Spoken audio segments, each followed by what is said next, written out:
Assalamualaikum warahmatullahi wabarakatuh.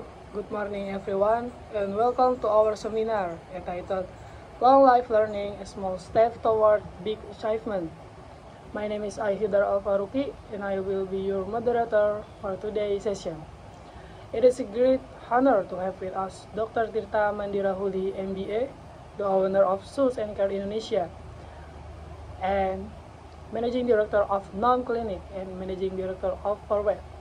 Dr. Tirta brings a wealth of experience and insight that will surely inspire us all in embracing lifelong learning as a continuous journey that transforms small effort into significant accomplishment.